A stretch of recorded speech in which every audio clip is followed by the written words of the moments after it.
Assalamualaikum warahmatullahi wabarakatuh. Kami dari kelompok 8 Deret Furir akan mempresentasikan bab 2 dan bab 3 yang berjudul Prediksi Harga Saham Mentah WTI di Tengah Pandemi COVID-19 dengan Pendekatan Regresi Non-Parametrik Estimator Deret Furir. Sebelumnya, perkenalkan anggota kelompok kami. Yang pertama, Riza Sulistiana dengan NIM 005, Ilma Amira dengan NIM 014, dan Dia Puspita Ningrum. Next. Nah, untuk pembahasan materinya ada bab 2 yaitu tinjauan pustaka yang membahas tentang yang pertama pengertian harga, 2 coronavirus disease 2019 atau COVID-19, yang ketiga harga minyak dunia, yang keempat regresi non parametrik, yang kelima estimator deret Fourier, yang keenam penentuan jumlah koefisien deret Fourier, yang ketujuh Autoregressive Integrated Moving Average atau ARIMA, yang kedelapan Open Source Software R. Nah, untuk yang pertama ada pengertian harga. Menurut Sunarto, harga adalah jumlah uang yang dibebankan atas suatu produk atau jasa. Harga dapat mengkomunikasikan positioning nilai yang dimaksudkan oleh suatu produk atau merek perusahaan ke suatu pasar.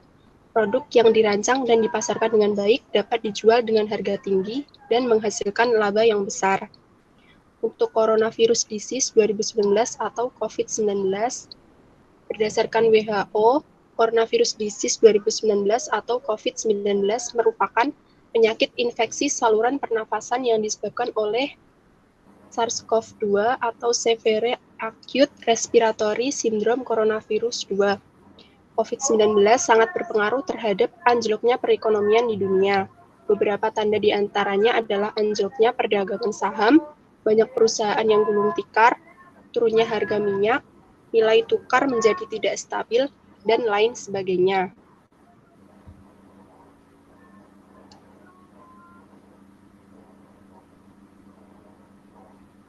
Kemudian ada harga minyak dunia. Harga minyak mentah dunia yang umum digunakan menjadi harga standar adalah West Texas Intermediate atau WTI. Harga minyak WTI pada umumnya lebih tinggi 5-6 dolar per barel dibandingkan dengan harga minyak OPEC dan lebih tinggi 1-2 dolar per barel dibanding harga minyak Brent blend. Hal inilah yang menjadi alasan harga minyak WTI menjadi ukuran standar bagi perdagangan minyak di Amerika. Untuk selanjutnya ada regresi non-parametrik, yaitu metode yang digunakan untuk mengetahui pola hubungan fungsional antara variabel respon Y dan variabel prediktor X, di mana pola hubungan keduanya tidak dapat diketahui bentuknya secara jelas. Nah, dalam regresi non-parametrik ini, peneliti tidak mengasumsikan bentuk tertentu untuk fungsi regresinya. Fungsi regresi non-parametrik hanya diasumsikan mulus atau smooth yang berada dalam suatu fungsi tertentu. Pendekatan regresi non-parametrik ada beberapa jenis estimator. Salah satunya adalah estimator deret Fourier. Selanjutnya, estimator deret Fourier. Deret Fourier adalah fungsi polinomial trigonometri yang mempunyai tingkat fleksibilitas yang tinggi. Hal ini dikarenakan deret Fourier merupakan kurva yang menunjukkan fungsi sinus kosinus. Misalkan dengan data pengamatan TR, YR yang mengikuti model regresi YR sama dengan MTR plus epsilon R, di mana epsilon R adalah distribusi independen identik normal 0,1 kuadrat. Penentuan jumlah koefisien deret Fourier. Jumlah koefisien deret Fourier atau koefisien Fourier lambda merupakan pengontrol keseimbangan antara kemulusan fungsi terhadap data. Jika lambda besar, maka estimasi fungsi yang diperoleh akan semakin kasar. Sebaliknya, jika lambda kecil, maka estimasi fungsi yang diperoleh makin mulus. Oleh karena itu, pemilihan parameter menghalus lambda optimal sangat diperlukan agar estimator yang dihasilkan optimal. Selanjutnya, Autoregressive Integrated Moving Average atau ARIMA. Model ARIMA adalah model yang diperoleh dari kombinasi proses autoregressive dan proses moving average yang diikuti dengan proses differencing. Model ini juga dikenal sebagai model Box-Jenkins. Berdasarkan tren yang terbentuk dari plot data, model ARIMA terbagi menjadi model ARIMA non-musiman dan model ARIMA musiman. Selanjutnya, Open Source Software R. Software R adalah open source software untuk pengolahan data dan analisis statistik yang berbasis bahasa program. Software R mempunyai banyak fungsi, yaitu digunakan untuk ekstrak atau pengambilan data, manajemen data atau organizing, penampilan data atau visualizing, permodelan data atau modeling, dan aplikasi data untuk berbagai analisis atau performing. Kemudian bab 3, metode penelitian. Yang pertama, sumber data. Yang kedua, variabel penelitian. Yang ketiga, langkah-langkah penelitian.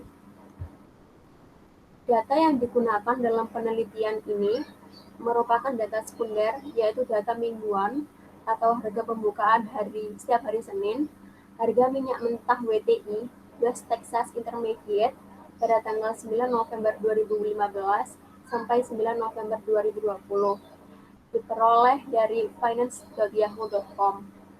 Peneliti membagi data menjadi 2 bagian, yaitu data in sample memiliki rentang waktu dari tanggal 9 November 2015 sampai 27 Juli 2020, dan data out sample memiliki rentang waktu 3 Agustus 2020 sampai 9 November 2020. Selanjutnya ada variabel penelitian. Variabel dalam penelitian ini terdiri dari variabel respon dan variabel prediktor. Variabel prediktor adalah variabel yang memengaruhi atau menjadi sebab perubahan atau timbulnya variabel respon.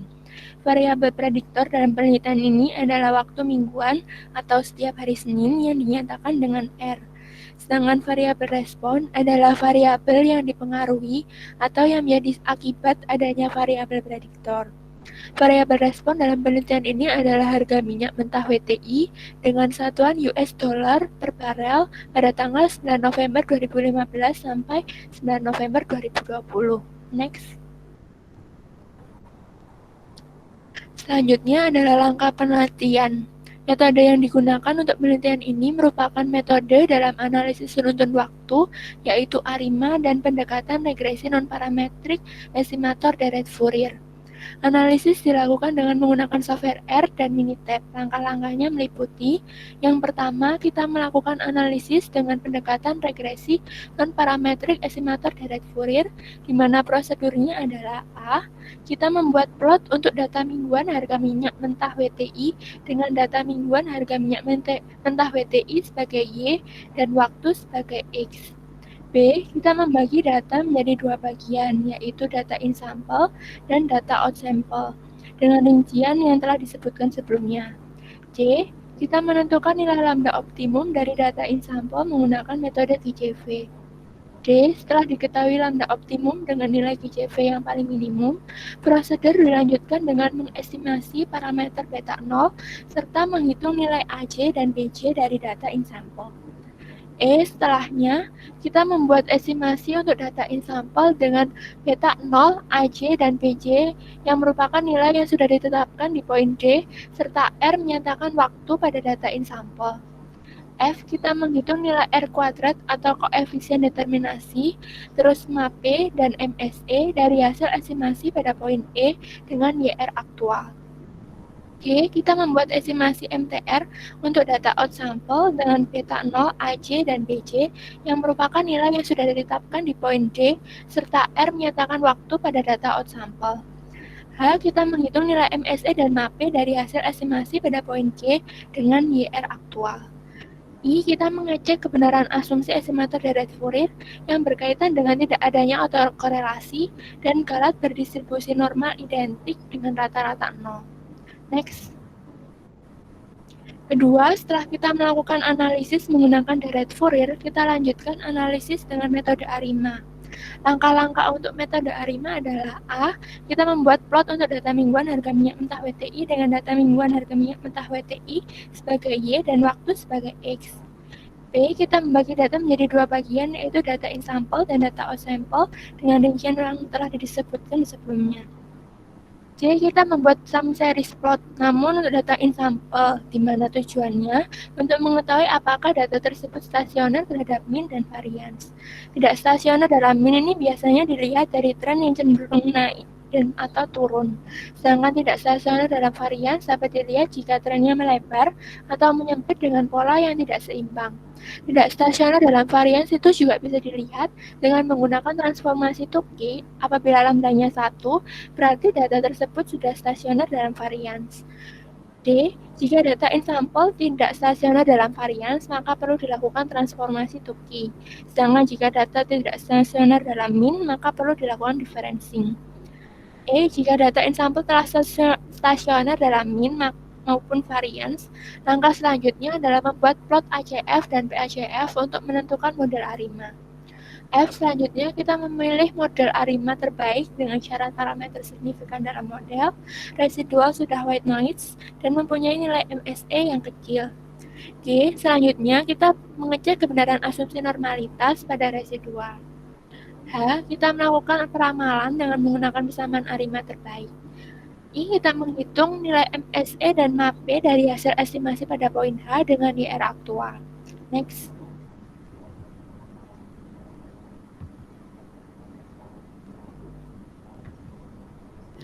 Langkah ketiga, setelah kita mendapatkan MAPE dari regresi deret Fourier dan ARIMA, maka nilai MAPE tersebut kita bandingkan.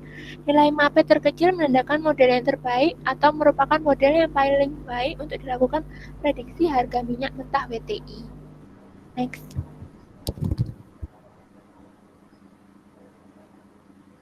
Sekian presentasi dari kelompok kami, kurang lebihnya mohon maaf. Wassalamualaikum warahmatullahi wabarakatuh.